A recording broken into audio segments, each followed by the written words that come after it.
The FBI has opened a terrorism investigation into a deadly shooting at Old Dominion University in Norfolk, Virginia. One person was killed and two others were injured in the attack. Both the injured are U.S. Army personnel. Well, eyewitness footage showed heavy police presence at Old Dominion University as emergency vehicles and officers rushed across campus following reports of a shooting.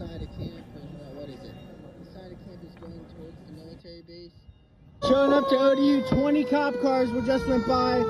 Rumor is that there might be a shooting somewhere, and it's looking more and more like it might be on the west side of campus, or what is it?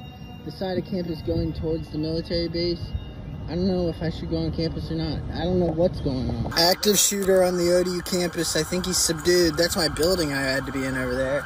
You got cops running across. The entire police force of Norfolk is here. Once again, Old Dominion University. All three shooting victims were members of ROTC, which is the college-based Reserve Officers Training Corps that trains students to become commissioned officers in the U.S. military. Now, ROTC instructor Lieutenant Colonel Brandon Shah was identified as the victim killed in the shooting. Officials say the gunman walked into a classroom and asked if it was a Reserve Officer Training Corps class before opening fire. A group of Reserve Officer Training Corps students quickly intervened and subdued the attacker.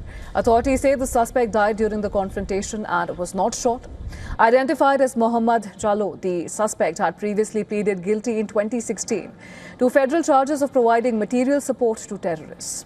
He was released from prison in 2024. The FBI is now the lead investigative agency investigating this as an act of terrorism.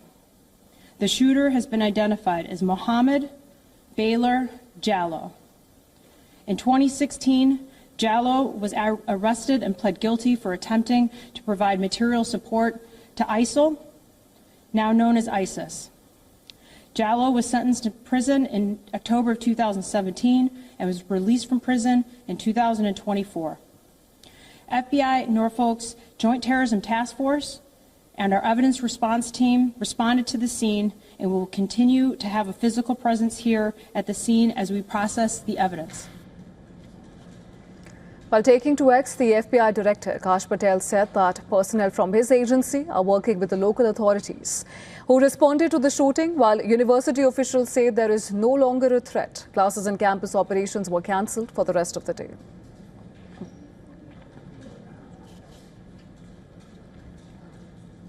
In the United States, Michigan, an unidentified assailant was killed after ramming his pickup truck into a synagogue on the outskirts of Detroit.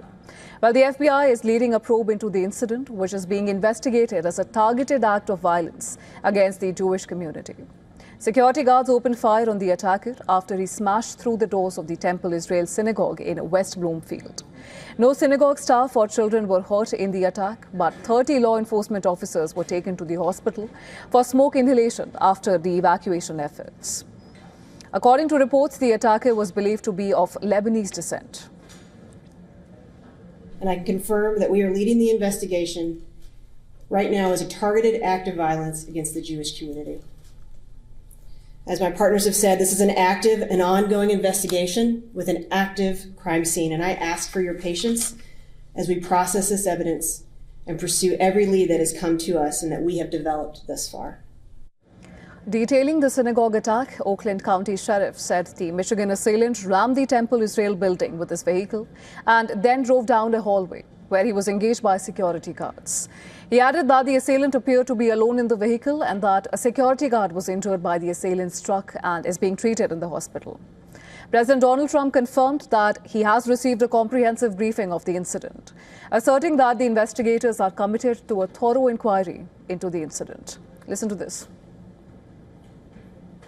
And before we begin, I want to send our love to the Michigan Jewish community and all of the people in Detroit area following the attack on the Jewish synagogue early today, and I've been briefed, fully briefed, and it's a terrible thing, but it goes on. We're going to be right down to the bottom of it.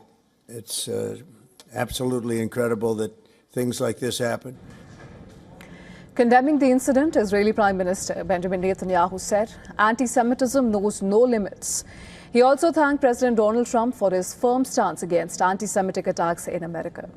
While law enforcement has not yet publicly detailed the motive for the attack, it comes amid heightened security across the United States following the launch of the US-Israeli war on Iran.